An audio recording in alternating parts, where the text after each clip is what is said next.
Let me introduce you to the esteemed speakers. We have with us as a moderator Mr. Dilip Chinoy, who is the chairman of Bharat Web3 Association. We also have Kiran Vivekananda, who is the head of public policy for CoinDCX. We have Mr. Pranay Agarwala, who is a partner at Panda Law, and Preetham Rao, founder Quill Audits. As a discussant for this session, we have Mr. Rajiv Batra, who is one of the founders of PAFI and also a past president of PAFI. With that, I shall hand over the charge to Mr. Dilip Chinoy for starting the presentation. Thank you, Shubho, and a very good evening to all of you. We know that we are standing between you and drinks and dinner. But what Shubho did not mention that he's actually the first industry association to focus on this sector, and he had set up BICC,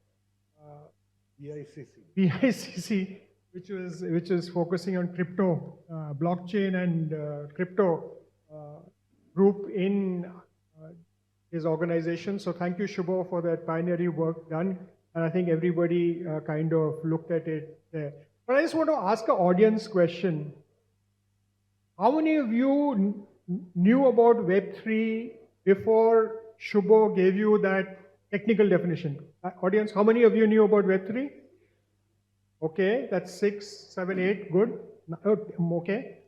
Now, how many of you in the audience believe that this technology or this phenomena is going to impact your company or your sector in the next 1 year? How many believe that this is going to impact? Very few hands, okay? As public policy professionals, I would urge you to understand what's happening here, and hopefully this panel can help you do that, because whether you like it or not, this is going to impact you in one way or the other. If you saw the panel on gig, you heard Uber, no? So Uber disrupted taxi services. There's a Web3 startup in Bangalore that is trying to disrupt Uber. Right? So there are many things which are going to happen here, but let me not dwell more on that. I just wanted to get a sense of the audience here. What I'm going to request, first Kiran, right? If you could just share with us, Shubho talked about some numbers, about 8% of GDP, 1.1 trillion. But if you were to look at this Web3 ecosystem, what is the global scenario and what's happening in India? Thank you, Dilip sir. Okay, let me start with what Web3 is. Web3 is an amalgamation of three concepts. One, the blockchain technology. The second one is decentralization, which is the characteristics of blockchain. And the third one is token-based economics. The token-based economics is where the challenge is, why it is disrupting the world. Decentralization with tokenization creates a new disruption in technology where the data is now owned and controlled by the user, and gone those days where others used to have control over their data. This is where, this is what Web3 is according to, for public policy guys. I think if we understand this three concept, I think it should be 5. I want to, talk about few important points around Web3 and its potential. The market is expected to, by 2030, it is expected to reach 13 trillion US dollars, globally. From India, there are 800 startups already working on Web3.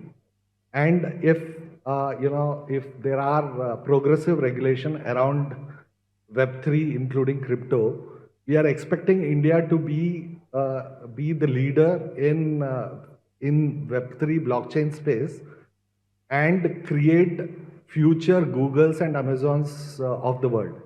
Recently, we had an event called Unfold, where we give developers an opportunity to solve problems. We give them a problem statement and we ask them to solve the problem. Trust me, in Bangalore, we had around more than 400 developers working 3 days together. They didn't even go home. they all stayed. They came up with fantastic use cases around problem statements.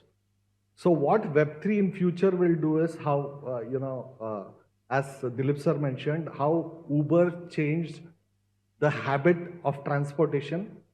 Web3 is going to change the habit of each one of us, maybe not in immediate future, but in next 5 to 10 years. And every habit, what we today believe is technically very sound, will look like a old telephone ring. Okay, this is what Web3 is. India's contribution in Web 1 and Web 2 was more on human resources and services which we provided, IT services. But right now, if you look at developers, more than 800 startups with more than 35,000 developers working on Web3 are creating use cases where they are not in tier 1, tier 2 cities, but they are sitting in their hometown in tier 3 cities. And with a computer, they are working and solving problems for the world and earning in US dollars now. Okay, we have instances, examples of 22-year-old kid who has now built a house in a place like Guwahati by solving few problems using blockchain technology. Market asset tokenization, I think the biggest challenge, the perception issue with Web3 is an element of Web3 is an asset class which is called crypto. Crypto actually helps in incentivizing blockchain technology to be decentralized one. But unfortunately, that comes with a lot of challenges and with perception issues because the first developed crypto had the use case of that was to create parallel economy that has created a lot of buzz and complications around the world. But things have moved, and now with G20 countries coming together, I think there is overall understanding that crypto tokens are just tokens and an asset class. I think that definition, which the use of currency has now faded a lot. India is ranked number 1 in adoption of at the grassroots level of cryptos. It's not just using cryptos as a token or as an asset class, but also using tokens for development of use cases using blockchain technology. I think with progressive regulation and of course India leading the way, we can take the leadership position in Web3 space, and we are working as an industry with Dilip sir being our chair. Through Bharat Web3 Association, we are working towards building a good relationship, creating awareness, and working very closely with the government to create a progressive regulation. Thank you. Thank you, Kiran. And just to give you a perspective, there are a lot of use cases happening in different states. So if you take UP Firozabad, there is a police officer who's put all his FIRs on a Web3 in a blockchain system. And Niti Aayog recognized the caste certificates issued in Gadchiroli as one of the 35 innovations that other governments should follow. Telangana is doing a regulatory sandbox, to see on real estate tokenization. But one thing about this panel, and with the exception of Aniket, who was there in the opening session, the two gentlemen, one gentleman on my left and the other gentleman on the extreme right, are perhaps the youngest panelists in the PAFI forum. So Preetham, and both have a tech background and they have taken different pathways. But Preetham, as a kind of a founder, right? And as someone who's leading this, what do you see as the opportunities, and where India can position itself? Because if you look at this is about issues, ideas, and implementation. So I take the ideas as opportunities. How do you look at it? Sure. Thanks, Dilip sir. So let me give some examples of Web3 in very, very basic terms, right? As Dilip sir mentioned, some police officer put a fire on the blockchain. But what was the benefit of putting those blockchain certificates on the blockchain, right? Like just assume one of the good use case that Indian government is also working on is building a unified health interface, right? Like if I'm now I am having so much online health platforms or medical platforms, I can get my prescriptions and I can consult any online doctor, right? Or maybe I can visit any doctor offline. But currently there is no unified, or you can say a centralized a database of my last 10 15 years of health records, right? What can be the my next disease based on the my track records of my like disease or my data. Like there is currently no database, or currently there is no process around it, right? So like what Indian government is doing through the blockchain, they're building a unified health interface. If I'm visiting any hospital or any doctor or anyone, I will be having one health ID like Aadhaar ID or maybe the tax ID, right? So these doctor can see like what kind of disease you had in the past, and they can make better decisions. And with the AI, like I hope like AI use cases, like we nowadays are more popular. With the AI and with the blockchain data, we can make better analysis, better predict the behavior of the user, what kind of disease the person can be having, right?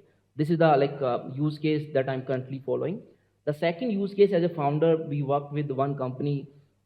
Just again to give a very simple example, nowadays like we are doing shopping on, it can be on Flipkart or Amazon, right? We are doing daily, right?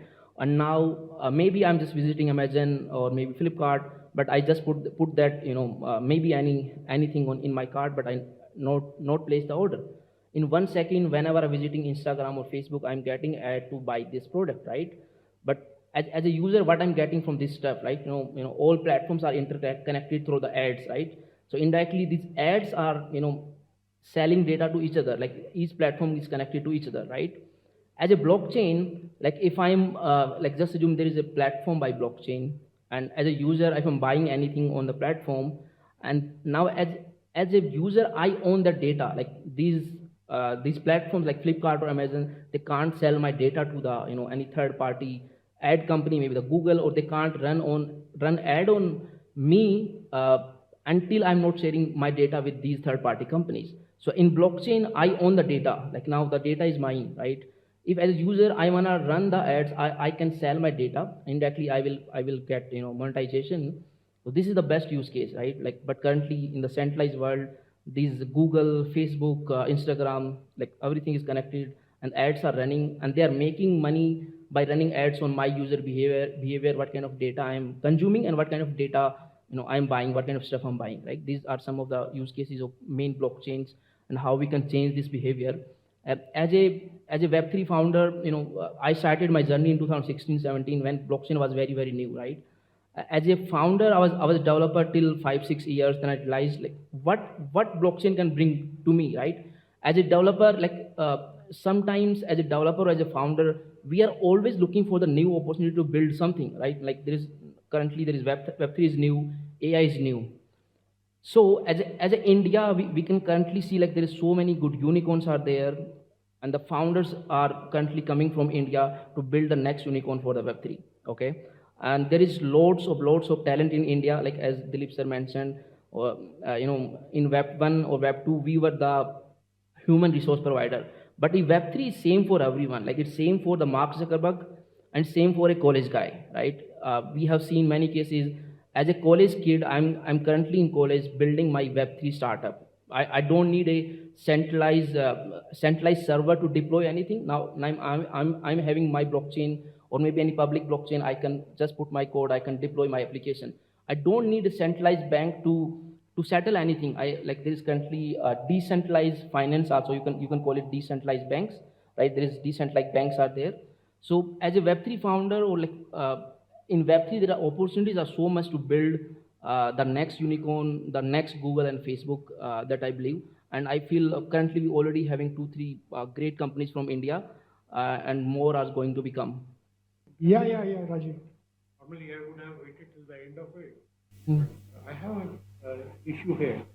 Considering that not too many people are aware of Web3, you or maybe the other speakers in their talk can expand on what is Web3, how will it help me in my business, in let's say if I'm a manufacturing company, a service company, who runs it, who owns it, is there a cost to me, is my data at risk, all of these kind of things which would be of immediate concern. Yeah, yeah, Thank you. yeah. I think that's a very good question here. So Pranay, and instantly Pranay started life as a coder before becoming a lawyer. So he thought it's simpler to do the coding in a law firm than doing actual coding in IT. So Pranay, you'll have to take that question, Yeah. and then also look at Rajiv's question, and then also put in your perspective. Whatever else you have in mind. Of course. So I'm gonna, for the sake of the audience, I'm going to dial it back to what is Web3. So to understand Web3, let's understand the journey of how we went through Web 1 to Web 2 to Web 3. Web 1 was a single individual creating a website, not even a platform, a website that people could visit and consume the information contained on that website. All the information and data on that website was provided by the person creating that website and owned by that person. The user or the visitor had no ability to interact with that website. When we say Web 2 came along, there were certain technologies that were developed that allowed users or visitors to no longer just be consumers of the data, but also be contributors to the data. What changed was things like JavaScript, like HTML 2.0, like secure socket layers. Now, what these things did was enable website developers to become platform owners. And that platform then allowed the user to put their content onto that platform and have other users interact with it. However, the technological, I would say, the lack of development in this field was that the data was still, or the content, whatever was developed or posted by a user, was still owned by the platform. And in that, there had to be an inherent trust between the creator of the content and the host of the content, being the platform, that you will not misuse my content and you will not misuse my ownership of this content. Now what's changed is with Web3, the creators or the users are also now owners of the platform. And in that then, because there is inherent transparency in the system, in the technology, in the code behind it from Web 2 to Web 3 when we move, that when someone puts up any content on a Web 3 platform, they, through the tokenization and through other means that are inherent in the system, will get a right to manage that platform, to earn from that platform, to monetize their content in a more transparent and a simpler way. And that is said so simply, but it's such a massive revolution. When we look at it, everyone consumes on the internet is data, and today data is owned in silos which belong to large corporations. And that's what decentralization is, when the ownership of all user-created data is given back to the users. And so you no longer need to trust a platform to own, manage, and distribute your data. And that is what is being monetized today as Web3. So all the technology that comes behind Web3, including especially DeFi, this is disruptive simply because we've never experienced a time in our lives that someone creates something and is able to control the entire supply chain of that thing in its distribution, in its monetization, in its use in public by themselves through their own code and through their own mechanisms. And that's what Web3 enables. It's huge if you try to unwrap what power it gives to everyone. And in that is where we will see the use cases being developed, and in that is where we will see distribution change and content and how we interact with the internet change. Yeah. So Pranay, just to add, what in the law firm and lawyer, just to give example, how will Web3 actually impact your business? A fantastic question, and I think the panelist at the end of the row is impacting my business today in a very positive way. I'm very thankful for it. What is a contract? A contract is a set of rules between two parties as to how they're going to engage between each other. It's effectively a Boolean set of instructions. If you perform X, you will be rewarded with Y. Y will be released through these means, in this currency, and to you at this date on the certification of your performance. It's effectively just an if then else entirely Boolean set of instructions. Now those set of instructions, thanks to technology being developed to this point, can now be reduced into code. So in a contract, for example, when we say that this contract is as per the provisions of, say, the Indian Partnership Act or, say, the Indian Companies Act, where we are invoking that law to sort of look at the subset of rules there, it's exactly the same as programming, where if there are any programmers in the audience, you'll note that when you do a hash include, you invoke those libraries so that the code knows what you are talking about. We do the exact same thing, only we use English, we just don't use C or C hash or Java or whatever. And it's such a natural shift to see large contracts, public contracts, moving over to to the blockchain on smart contracts, because the less you have human interaction, the speed of doing business, the velocity of money significantly improves. And in that, where there is a use case and there is actually a business case for it, we see ourselves as becoming more and more redundant in drafting contracts, where we will ultimately be part of negotiation, where we negotiate which boilerplates of the code will form part of our contract, and somebody like their company will probably put that together and make sure that what we would do over 12 days of negotiation on how indemnities will be done and how escrows will be taken care of and how disbursement of funds used for the utilization of the contracting party will be done, and funding of, I mean, it's the whole chain can be reduced into a smart contract which can operate automatically and not require any lawyers. Okay, just to take Rajiv's question and just put a perspective, while I'll come in and ask Kiran to talk about G20 and the grassroots adoption, but just to say industry use cases. So, in many industries, whether it is the food industry or the pharma industry, or even if you look at the vaccine industry, you need to ensure integrity of the supply chain and the whole whether it has gone out of controlled conditions. Earlier this was done in a normal centralized manner. This could actually be done in a decentralized manner, and the visibility of the data on the decentralized platform will be available to all of those people who want to see it.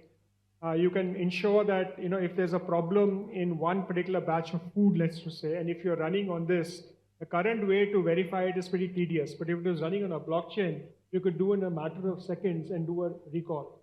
The other thing which is going to come into an industry that you are very familiar with, Rajiv, is, when you go to the market, and this is also familiar with some of the people, some of the e-commerce companies here, so the challenge of expired products or expiring products, right? Now, if you have it all on a blockchain, you will actually know who has actually got what number of expired products and how much you want to, you have to, recompensate him or compensate him for that, and how he sends it to you. So there are many industrial use cases, and that's why I'm saying, if all of you think that this is going to impact you after more than 1 year, please actually rethink it here.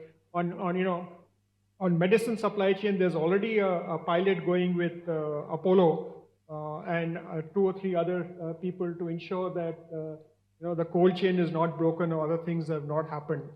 But really, Kiran, coming to you, we've had the Amitabh Kant and his great work that he did in G20. But crypto has been a very important part of the G20 discussion.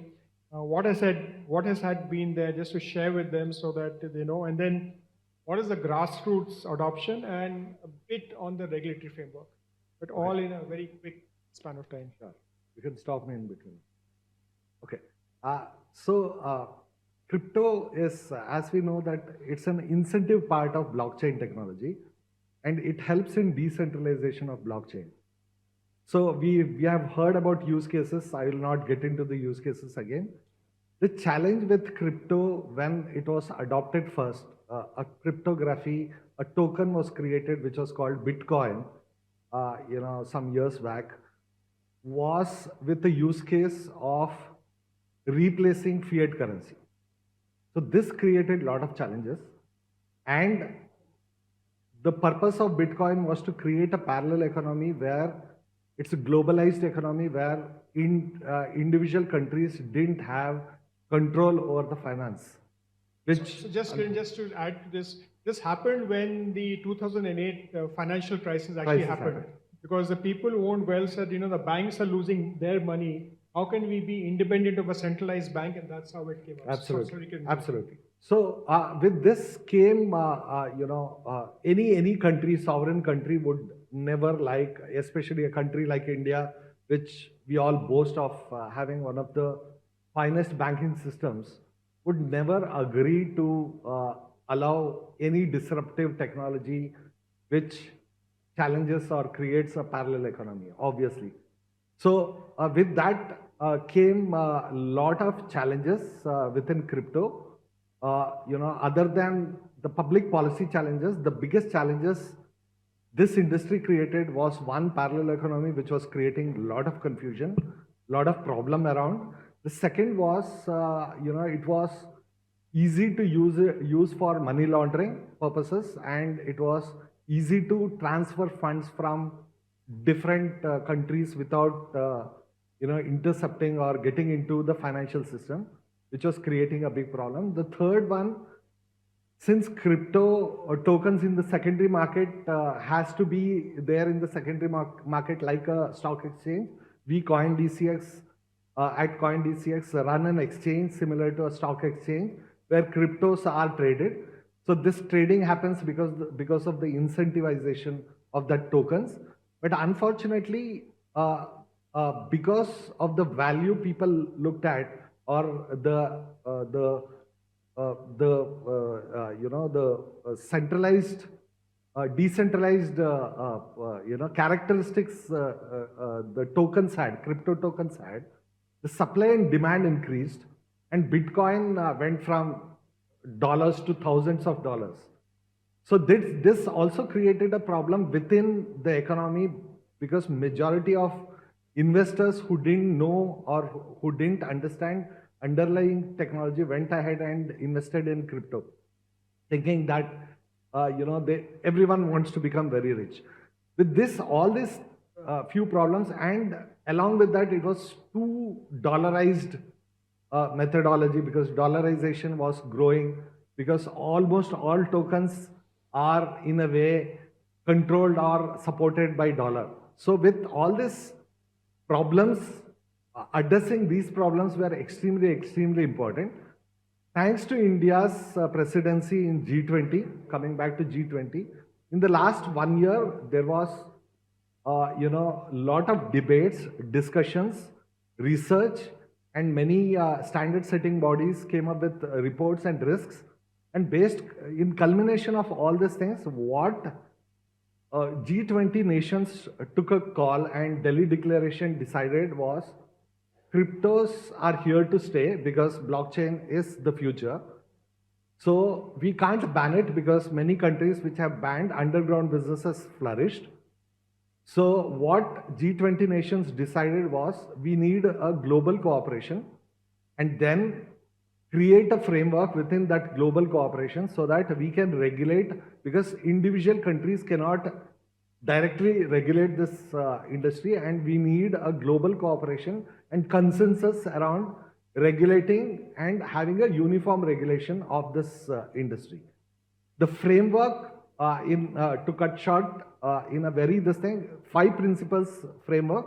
The first one is, you need to have a uniform definition of a token. Right now, in few countries, cryptos are considered to be securities. In few countries, it's an exchange to fiat, and in few countries, it's considered to be asset. So a clarity around definition is extremely important, which is the first principle, which G20 nations are willing to do by 2025. The second one is uniform taxation, because taxation in different markets creates a lot of issues and challenges because of the borderless nature of transactions which happens. The third one is operational standardizations, how to operate exchange is something that needs to be clear. And fourth most important is, how do you protect consumers, redressal mechanism, transparency, and also in a way, how do you educate consumers? These are the 4-5 principles around which the regulation will be done. And most likely, India is leading this conversation, and We are hoping by 2025 we will have a progressive, globally accepted regulation. Yeah, so just thank you, Kiran, but just taking off from Kiran, all the codes in this Web3 space are written on particular chains, right? There are different layers. There's a zero layer one chain, right? And for example, Ethereum is a layer one chain. And on top of that, Indian developers are developing another layer, which is known as layer two. For example, Polygon. Polygon is one of the most used layer twos in the world. And the founder is actually in India, you know. Three founders. Three All the three founders All the are three Indian. founders are Indians. And this is very unique there. So on that, you build your application. So the three applications that I talked to you, whether it's the FIR or whether it is the the Caste certificate. the caste certificate, or the Telangana example, or even the Newtown example of tokenization of land records, were all done on the Polygon chain. And the Polygon chain, to be able to use the Polygon chain, you actually have to get tokens. And the Polygon token is known as Matic, for example. Ethereum token is known as ETH. And there's a Solana chain. There are many chains. So you actually, buy those tokens to then develop use cases using their platform. So this whole, infrastructure layer is actually coming free, and you don't have to invest a huge lot of money and just take some tokens. Earlier, there was a proof of work concept, which was a lot of energy intensive. Now it is a proof of stake concept. So that's what actually happened. But Preetham, sorry, you really are a firm believer. How do we leverage a young workforce, right? India already has 11% of the global workforce in this space. And what can be expected in future, growth in this area? And linked to that quickly, how does the growth of the developer community in India attribute to Web3's success? And a quick spin on that one, you need to be a developer to be, or a techie to be in this space, or you could be, give us one or two examples of non-techie leading very interesting cases in India. Sure. So what I feel, this industry is very, very new, and to build some use cases, we need first some kind of infra or chains to build on, and where these developers, as we mentioned, like Polygon is one of the chain that is from India. So where these developers are innovating and thinking what kind of infra, what kind of platforms we can build. On top of those platforms, we can build maybe the next use case of land record or certificates and everything. Okay. So here the developers are playing very, very important role to think what the new solutions we can build. In blockchain, the first important thing to entry into blockchain is the wallet. Like first of all, I have to download a wallet to interact with any kind of asset or any kind of chain. Like if I have to interact with CoinDCX exchange, I have to do a sign up and I will get my automatic wallet I will get.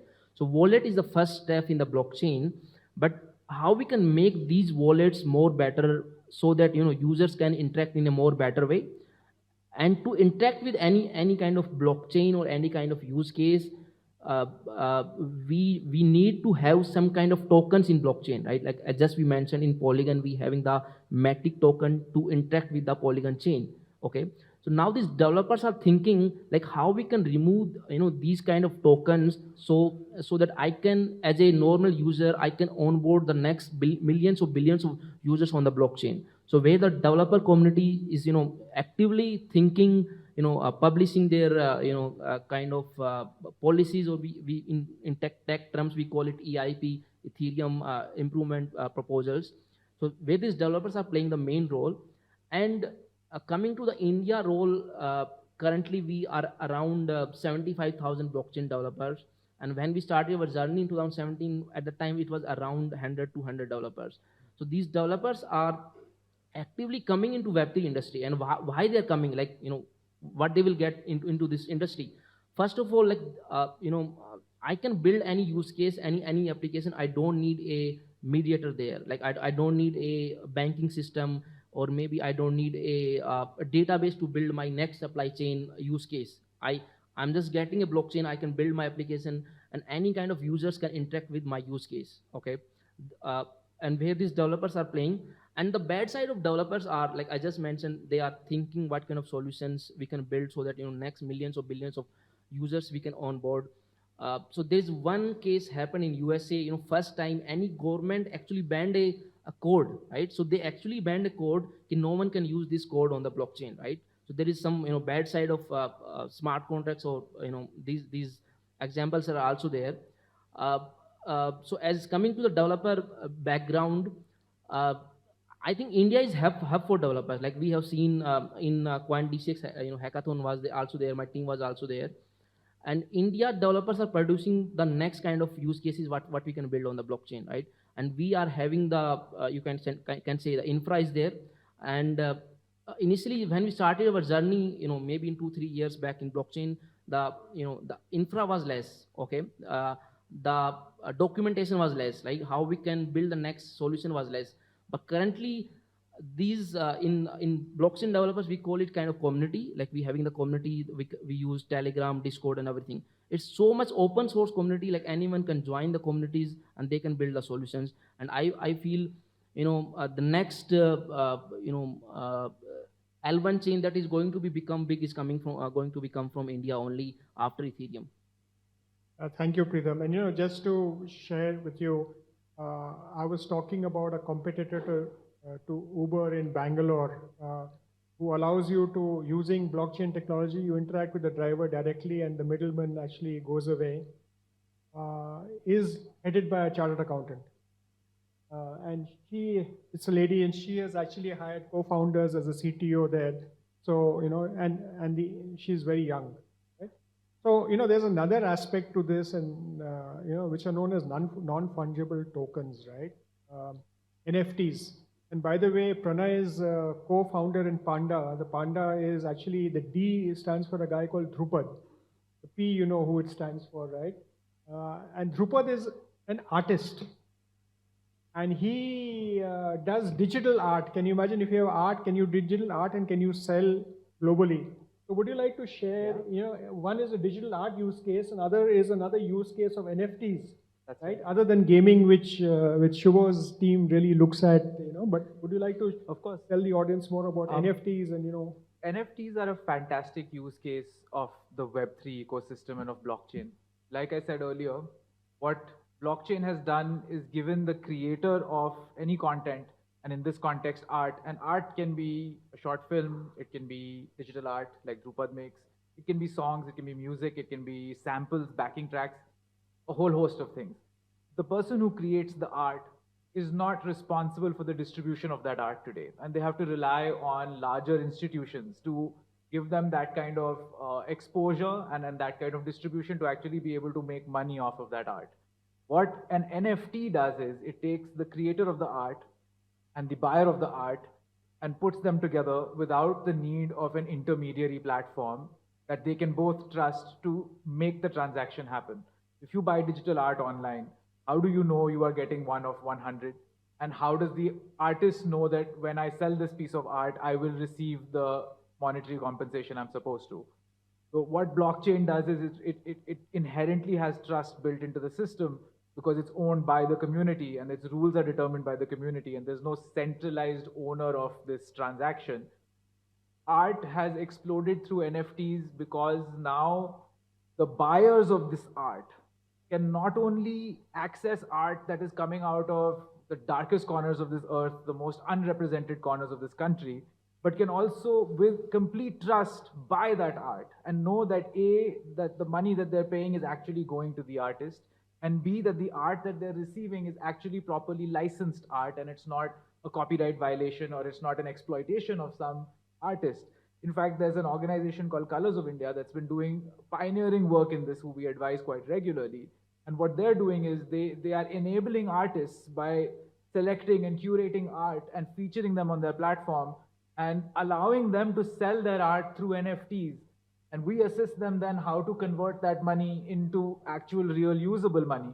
So you could have Pablo Picasso's living in Khajuraho who've never seen the light of day, whose art has never seen the light of day, and has only perhaps a stall in the local market, who can now just take a photograph using their phone, convert it into an NFT, and with absolute blind trust can sell that art and earn from that art.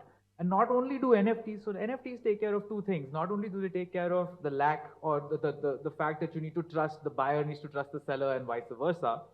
What the other thing, the next step it does is it unlocks a means to earn from a piece of art more than once. So say you sell digital art and I have used that digital art for my pleasure for say 18 months and now I'm over it. I want to resell that art. If I resell that art today, the artist who perhaps got paid 100 units in consideration for that art would not be able to get the benefit of the incremental value of that art as time has effluxed, right? So as time passes, art appreciates in value, but that appreciation is in the hands of the first purchaser. It's never going to contribute to the artist's income. What blockchain allows you to do is track every sale, track the monetary consideration behind every sale, and then using a smart contract, you can ensure that the original artist gets a portion of every resale. And that in itself is such a massive incentive to an artist because some artists have only one great work in them. Why should they be left out? So if, again, I mean, sorry to butt in again, Yeah, but please. there's a question. If I have bought that art, why should I not be the absolute owner of all appreciation? It's my property. Why would I want to share it with the original artist? There's a two-part answer. One, of course, you are absolutely at liberty to determine what you want to purchase. What happens today is you go to a platform and you see their end user license agreement, EULA. You close your eyes and you scroll through it and you click OK. That's it, right? And that EULA is locked in because it was made by a third party. It's made by a third party that has no ownership of the buyer's goods and the seller's money. He's only a intermediary. So what that platform needs to do is provide the kind of rules that would universally apply to everyone and build that trust in the market that I am a reliable platform like Amazon, eBay, all of these platforms that do online sales. What would happen is then if you approach me as the seller and tell me, look, I don't like the commercial contract that you're giving me, we have the ability to modify that contract. And you can ask, again, we can ask the person at the end of this row that, look, sir, what we would like to do is remove these sort of subroutines from our smart contract. And every secondary sale then belongs to the second owner. And I may then, as the creator of the art, change the pricing to say that let me then upfront take my remuneration because I feel that there will be appreciation. And so the commercials between parties and also the terms of the contract between parties are dynamic. So Rajesh, just think about music, Yes. right? So the artist actually should get royalty. You know, this whole thing, if you play it in a restaurant, you should get royalty. You put it on a smart contract and blockchain, the moment it is played, you know, the billing happens with a smart contract and you get your royalty, right? And there is actually a big company in Bombay that is actually enabling this to happen. And you know, also Nike has linked it to, you know, the NFT to shoes that Michael Jordan has bought, right? So, and there's a big aftermarket. There is an Indian company who is also doing that. Unfortunately, the Indian company is competing with one of the office bearers of PAFI, so I don't want to take its name. But you know, you can, how do you do customer engagement, right? And you can do customer engagement through NFTs going forward. Okay, we have 15 minutes If left. I can add right? to what you were Yeah, saying, please go sorry. ahead. What this is all leading towards is what is the velocity of money between the person who needs to be remunerated for their services and the person who's paying for their services. There are many escrows and intermediaries who need to manage this transaction today. When those persons are no longer required, the velocity of money increases significantly. What that means is that the person who needs to be remunerated to be able to work on their next piece gets that remuneration immediately and can move on to their next piece. And those time delays, that downtime is reduced to naught. And what that does is it unlocks the economy in a way that you could never have thought of, where we are waiting to be paid for a certain task, we are no longer. And in that, we can then get to work from tomorrow. We can engage with subcontractors better. We can engage with our environment better. And that's a real time value of money that will be made available to everyone. Yeah, to just simplify it for the audience. So today, you know, and this was talked about earlier, if you want to read news, you subscribe to news, right? And the news group at the back uses your data and monetizes it and gets ad, right? Using a very simple Web3 and a blockchain application, you will actually be paid to read news. This is the transformation that will actually happen because you will be given a share of the ad revenue, and what share of ad revenue that the users get will be determined by the smart contract. Something like what Excel started doing now. Absolutely. Because all disruption is going to come in the next few months here. And I think as India being the largest consumer of internet time and we have the opportunity to to earn. And that is the opportunity here in the Web3 space where you lift, even the person who has a kind of a smartphone and is surfing or watching something on a particular thing, or even gaming, has the opportunity to earn and monetize the time that he spends on the Web3 ecosystem. I'll open it up for questions now. If there's any audience members who like to ask questions, please raise your hands and then the mics will come to you. There's no good or bad question. Don't feel embarrassed. If there's anything which is, yes, please. No, sir, I'll ask a digital question. Digital is a very sophisticated tool in the hands of younger generation. But it is for the affluent people to own it. I am talking of millions of Indians which lie without education. Is there anything which we can teach to those people so that they can be brought into the mainstream by educating? It's not the job of the government. It's the job of NGO and everybody. So what is your take on this subject? Because this is a very technology is changing every, second, if I can say so, although new technology comes within 2 years. Thank you, sir. Okay, so Pritam, would you like to look at, let me rephrase the question. People, let's say like in the last session, the secretary mentioned that the people who don't have a smartphone and who don't have access to digital, is there a way that we could use Web3 to impact their lives, and are there any potential use cases there? Is it a correct paraphrasing of your question? So I feel, in the current time, like every user is having the smartphone or they are digitally savvy, right? And talking about like how we can create more job opportunities for the, these kind of users. First of all, the education that we're providing to the, in the colleges is not going to help, even not helping us to land the job, right? Like everyone knows it, right? Like I got passed out in 2013, but I realized like this is not a skills I need to, get a job, right? Everyone knows it. So I feel currently everyone knows it, and there is so much independent creators are coming, right? It's not about education nowadays. It's about the passion, what you want to create. And there is so much creators are nowadays, or maybe these creators are on YouTube, on Instagram, or maybe they are creating some content from their village, or maybe the tier 1 or tier 2 or tier 3 cities, right? And this way the internet and this digital age is completely changing. And talking about the education nowadays, like everyone knows, even like I'm like last 3 years I was doing the coding from my village in Haryana only, right? But I was traveling to Dubai and Singapore just for the work, but I was coding there. And I interacted with so much, guys, they know like where to learn the next digital marketing course and where to learn the next coding. In coding, we talk about Node.js and everything. They know how, like where to learn from Udemy, Coursera and everything. So I feel like these things are completely changing. And it's not about education nowadays, it's about the creator economy. As a creator, maybe I can create courses for the guys, they want to learn digital marketing or maybe the tech stuff.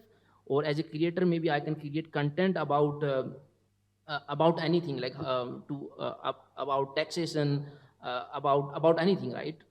As far as I know, like currently these things are completely changing, and uh, and talking about the Web3, in Web3, like there is what we call in Web3, like I think nowadays Web2 is also happening. There is no office space, like everyone is working from their own space, own stuff, right? And I can do coding from any place, you know. And even in Web3, I don't need a, like as I discussed, I don't need a, you know, kind of centralized server or centralized banking system and everything. I can deploy anything, I can build anything. So that I feel, but I'm not sure about key that are not digitally savvy and they don't have the smartphones, how we can educate it. I think Dilip sir, you are the right person to answer. Actually, you know, your point is very valid. Today we are at the same stage as where Web 1 adoption was there in the late 80s and early 90s, right? And if you know, since you have asked the question, you would be familiar with the thing, and a lot of the kids behind you would not be familiar with it. But the user interface and the user simplicity in the Web3 ecosystem has not been dumbed down to go to the last person in the line, right? And I think that is a great opportunity for India and Indian coders and all to make the user interface very, very simple. So like the example of caste certificates, right? It could be validated by an SMS, okay, which will actually impact the last person in the line. Another big use case here is remittances of you know, your earnings from abroad to India. Currently, you use a very significant part as the transaction fees. If you use a kind of a Web3 system, it can become a fraction. Yeah. Any more questions? So if I, Yeah. Just one. Yeah. Well, there are two hands up, so 3 hands up, right? Okay. So Hi, good evening. My name is Bhavna. I work with the public affairs practice at BCW. My question is coming from the lens of being a public policy professional. Blockchain, you know, all the technologies that we are experiencing, everything is at a point of inflection. So as public policy and advocacy, how do we move forward? What is it that we do? What is it that we everything engage is at a with? point of inflection, you said, is it? Yes. My name is Astha. I'm from ISPP. And I wanted to ask about the barriers of Bitcoin adoption. So you discussed how money laundering is an issue and how parallel economy is an issue in the adoption.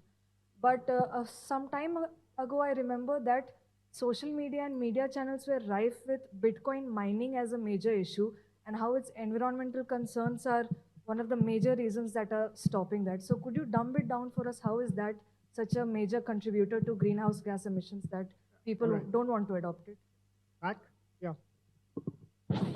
Hello, sir. Firstly, thanks for the valuable insights. I'm Mani from Indian School of Public Policy. So my question is in general, as we talk about growing a digital world, how do we actually secure public digital infrastructure against potential cyber security threats in the coming future? Okay, so these are 3 fantastic questions. The last question is actually Preetham's specialty that he does for a living, and that's why he's saying he's disrupting lawyers. The public policy one I will leave to Pranay, and the challenges one I'll leave with you, Kiran, so you can decide who wants to go first. so let me finish on the adoption part. It's wrong to say that crypto adoption in the world is not happening. In fact, look at India. Recently, Chainalysis report says India is #1 in adoption of crypto as an asset class, of course. Okay. The adoption, you know, we from the trading point of view, we have seen in the last 1 year with a lot of regulatory challenges like highest taxation, TDS and all, still the adoption continues, and we have seen close to $36 billion US, you know, trading in the last 1 year by Indians. So on the adoption part, you know, people continue owning Bitcoin, for instance, or Ethereum, because they believe that this is one asset class which will give them returns. Okay, nothing wrong in, you know, investing in a crypto if you have done your homework. and then making sure, that you have that patience to wait for your returns. This is any disruptive technology comes with its own challenges. Yes, right. Mining is one of the challenge. Okay, because just now he said the tokenization part or the incentive part. Okay, which created the buzz and whatever you see buzz around the market around Bitcoin and this thing is because of the supply deficiency, right? Like mining is where the IPO happens. It's like supply which happens. It used to consume because people wanted to, mine and, have tokens, being granted to them.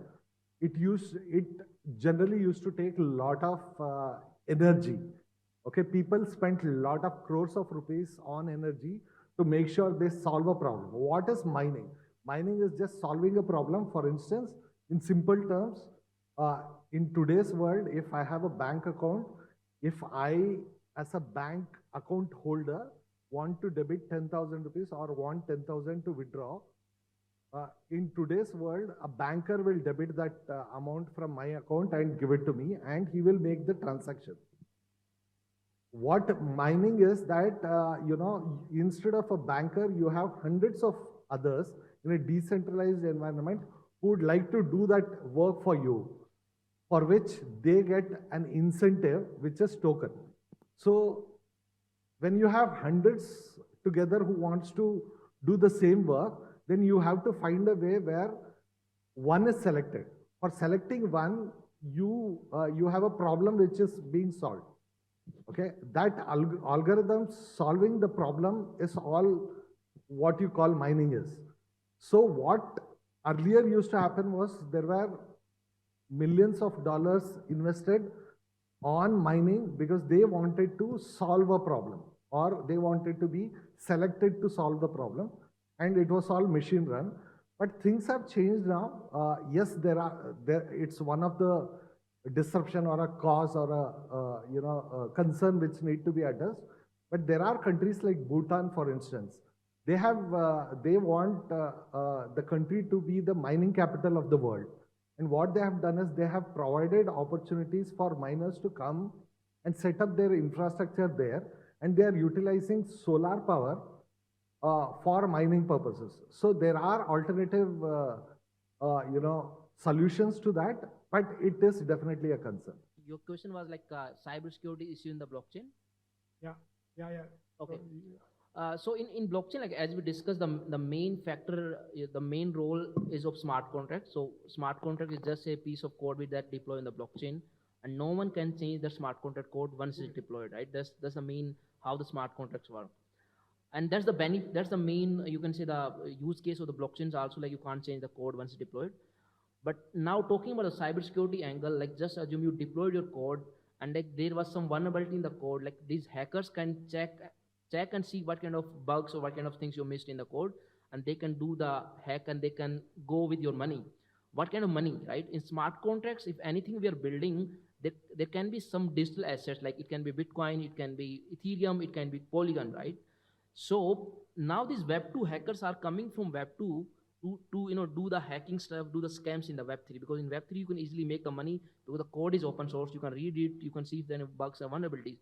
But in Web2 world, like Zomato, just take an example of Flipkart, no one can see the code of backend of the Flipkart or Zomato. Like no one see like there is a bugs or vulnerability, right? I can maybe attack the their apps, I can maybe go with their data, but what I will do with their data?